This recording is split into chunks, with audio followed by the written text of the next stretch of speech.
नूतन वर्ष के अंतर्गत आप और हम भगवान शिव की पावन कथा को श्रवण कर रहे हैं। बहुत कठिनता से तो मनुष्य का देह मिलता है।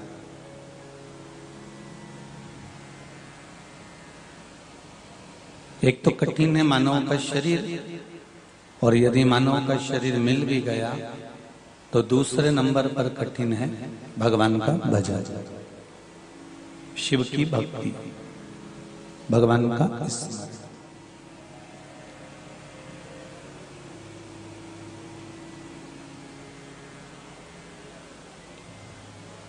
बहुत मुश्किल से, ना जाने कितना कितना कितना हम उस परमात्मा के आगे गिड़गिड़ाए होंगे, ना जाने कितना कितना हमने निवेदन करा होगा, तब जाकर ये मनुष्य का शरीर मिल पाया।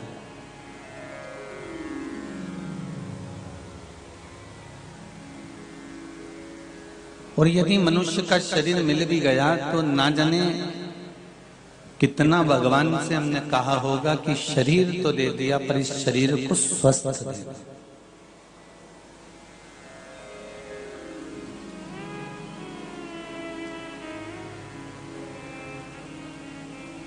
घर में, परिवार में, कुटुंब में, कबीले में, घर के अंदर यदि एक भी बीमार पड़ा रहता है तो घर के लोग को अच्छा लगता है क्या?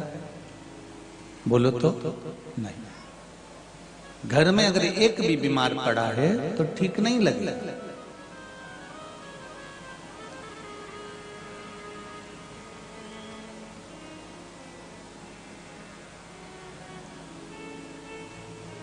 भगवान से ये कहा करो कि प्रथम सुख है निरोगी काया, और ये निरोगी काया कोई देने वाला कोई दूसरा नहीं है। अरे तेरा ये दिया मैंने, खाया पिया है, तेरा शुक्रिया है, तेरा शुक्रिया। ये निरोगी काया, ये शरीर और स्वस्थ शरीर अगर कोई दे सकता है तो वो केवल शिव ही दे सकता है।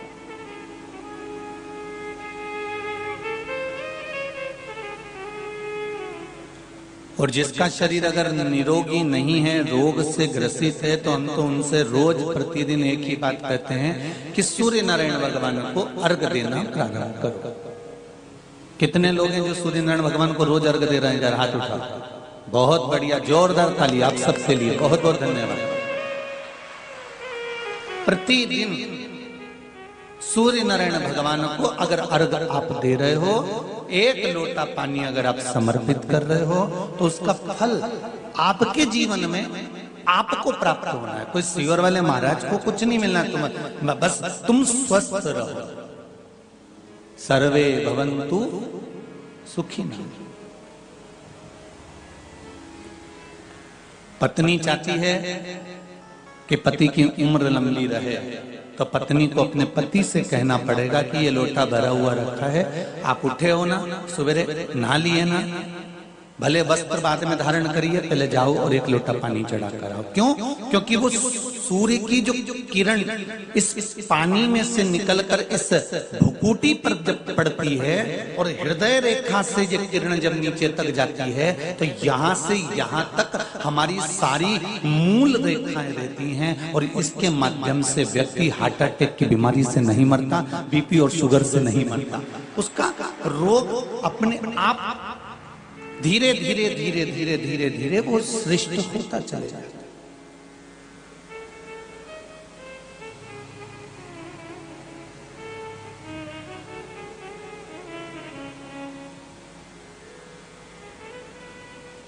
बहुत बहुत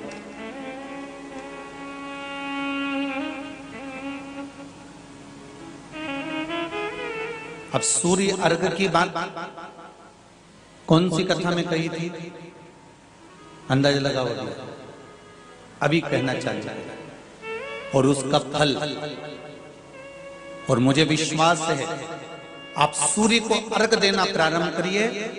अपने शरीर से, मस्तिष्क से तांबे का पात्र 8 इंच की दूरी पर रखकर सूर्य नारायण को उस जल में से देखो, जो जल नीचे आप सूर्य को चढ़ा रहे हो, उस जल में से देखते हुए सूर्य को अर्घ देना प्रारंभ करिए। और धीरे धीरे, अगर बीमारी है तो बिल्कुल स्लो स्लो, एकदम धीरे धीरे उस पानी को छोड़िए। और पानी को छोड़ने के बाद आप बाबा का केवल सूर्य की आराधना, सूर्य को जल देना प्रारंभ कर दीजिए। 15 से 20 दिन कर कर देखो, धीरे धीरे शुगर और बीपी लेवल में आना प्रारंभ हो जाएगी। अर्घ तो दो,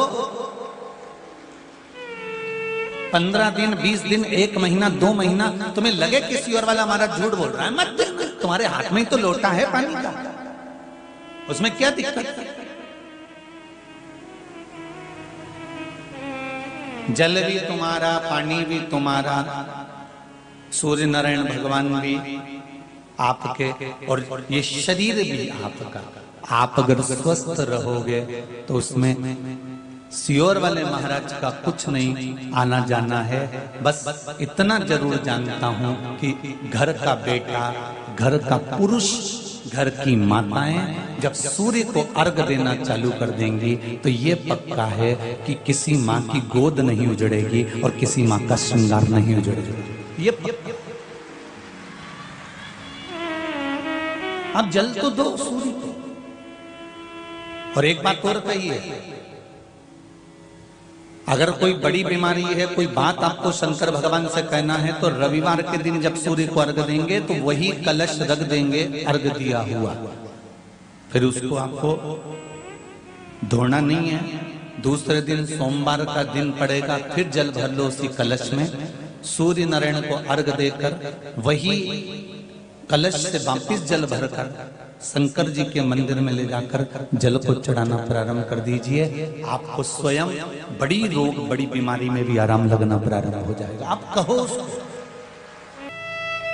करोड़ों का धन तुम्हारे पास में, ढेरों की संपदा तुम्हारे पास में, और अगर रोग ने घेर लिया तो वो धन किसी काम का है? अरे बोलो तो जी और रायसेन वाली, किस काम का वो धन? वो संपदा किस काम की हमारा? कोरोना महामारी की जब दूसरी लहर आई थी, खूब पैसा था लोगों के पास, तो भी हाथ जोड़कर डॉक्टरों से और हाथ जोड़कर लोगों से कह रहे थे, एक पलंग दिलवा दो, एक वेंटिलेटर की व्यवस्था कर दीजिए, एक ऑक्सीजन पाइप की व्यवस्था कर दीजिए। कितने कितने धनपति थे, कितने कितने करोड़पति थे, कितने कितनी संपदा थी, कितनी कितनी दौलत थी। अटैची लेकर लोग खड़े हुए थे और कह रहे थे कि इनको बचा लीजिए, इनके प्राण बचा लीजिए। जवान की जवान, युवान की युवान, जिनकी उम्र भी नहीं हुई थी, ऐसे ऐसे लोग उस कोरोना महामारी में चले गए। पैसा कोई काम नहीं आया, वो सब अलमारी में धरा की धरा रह गया, बैंक में पड़ा की पड़ा रह गया, एक से बढ़कर एक कपड़े अलमारी में जमे की जमे रह गए, सारी रकम पड़ी की पड़ी रह गई, दुकान सजी की सजी रह गई, सारा फर्नीचर बना की बना रह गया, वो जीव चला गया।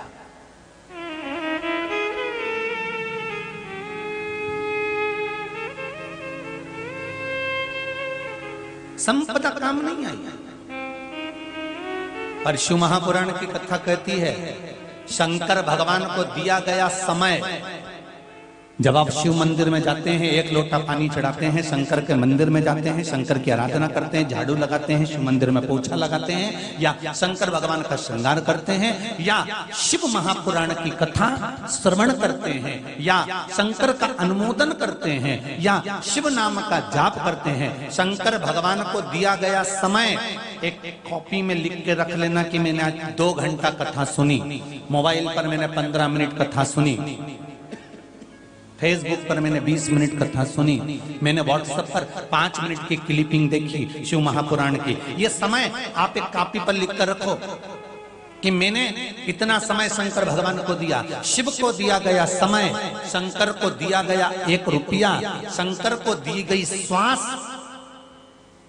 और शंकर को किया गया समर्पण, एक ना एक दिन तुम्हारे ऐसे ही बुरे वक्त में सामने आकर खड़ा हो जाता है। तुमने जो शिव को दिया,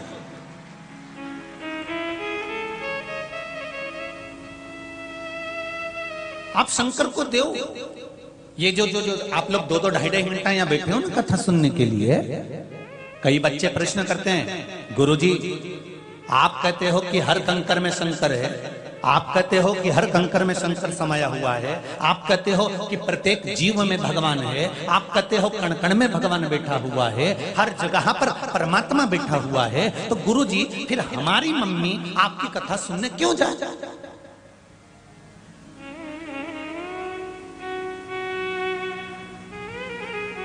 अगर कण कण में भगवान बैठा हुआ है, कंकर में शंकर समाया हुआ है, प्रत्येक जीव में परमात्मा बैठा हुआ है, नस नस में भगवान समाया हुआ है, हर पल पल में मेरा भगवान समाया हुआ है, तो हमारी मम्मी आपकी कथा सुनने क्यों जाती है? 2 घंटा में क्यों टाइम बर्बाद करती है? क्यों जाके बैठती है 2 ढाई घंटा 3 घंटा कथा में?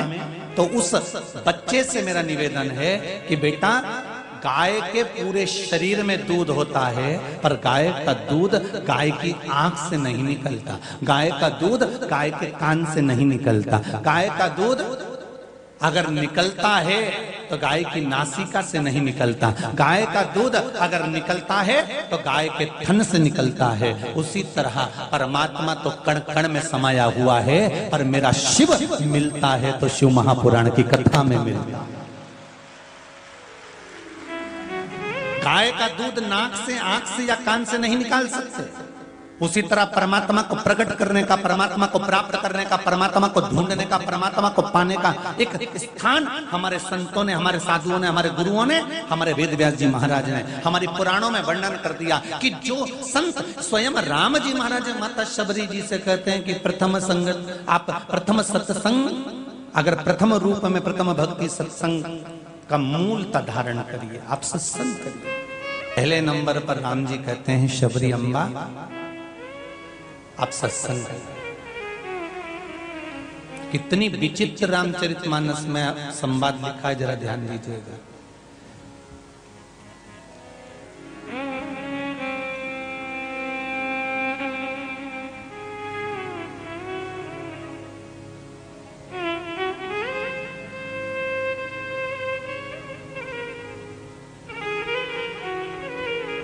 और क्यों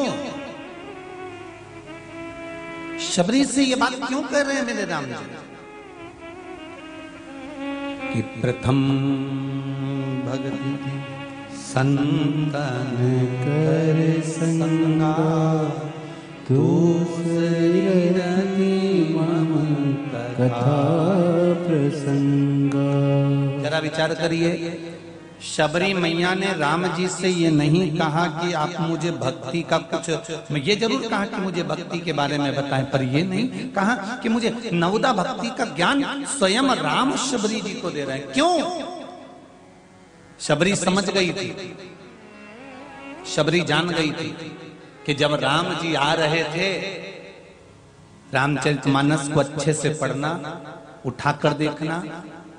राम जी ने शबरी को भामे कहा, सुंदरी कहा, तरुणी कहा, अति रमणीय कहा, पर राम जी ने शबरी को मां नहीं कहा।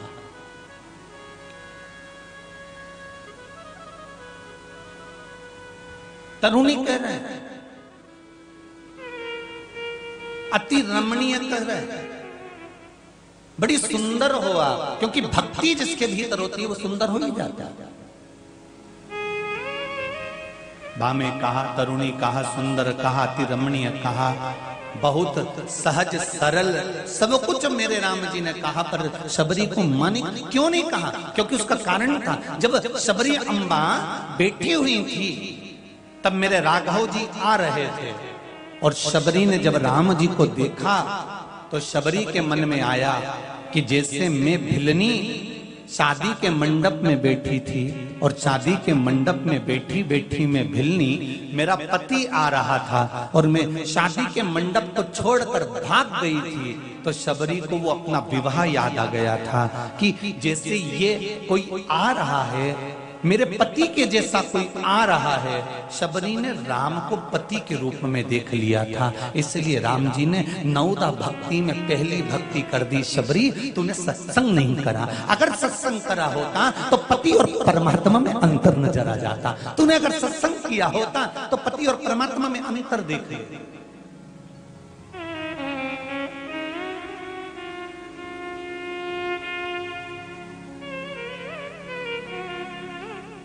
अब भगवान की कितनी जवाबदारी बढ़ गई कि इसने तो भगवान राम को पति के रूप में देख लिया, तो भगवान ने इसको नवदा भक्ति का ज्ञान दे दिया, और ज्ञान देने के बाद भगवान ने विचार कर लिया कि इसने पति के रूप में देखा है तो इसको मुझे पत्नी बनाना पड़ेगा। और कब बनाऊंगा? जब मेरा अगला अवतार होगा। और कृष्ण अवतार हुआ तो शबरी सत्यभामा बनी।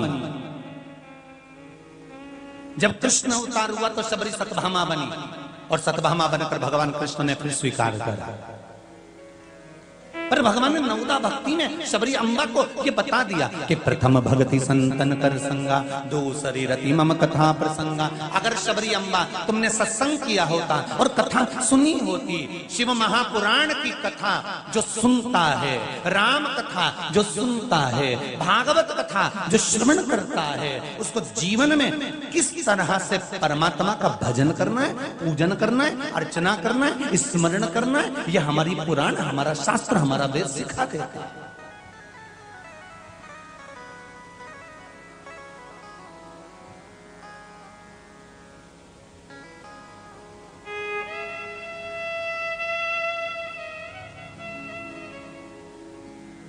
भागवत कथा मरना सिखाती है कि मृत्यु कैसी होना चाहिए। परीक्षित का अंतिम क्षण चल रहा था और सुखदेव जी महाराज गुरु के रूप में ढूंढ लिए थे।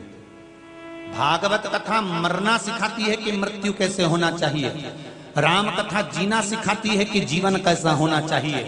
और शिव महापुराण की कथा व्यवहार सिखाती है कि हमारे दिनचर्या का व्यवहार क्या होना चाहिए, इस शरीर को सुखी रखना।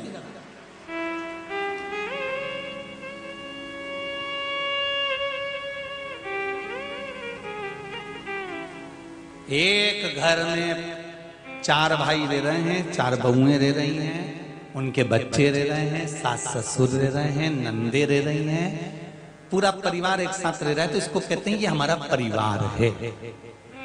बोलो री जी जी, सही है कि गलत है? बोलो तो। कोई ने मना करके भेजा था कि यहां बोलना नहीं। तुम तो बढ़िया चकाचक आराम से बोलो, अलमस्त होकर बोलना चाहिए। कथा के मध्य में जब बैठो तो एकदम खुलकर आनंद के साथ बैठना। अपने को ऐसा नहीं कि किसी ने मार ठोक के बिठा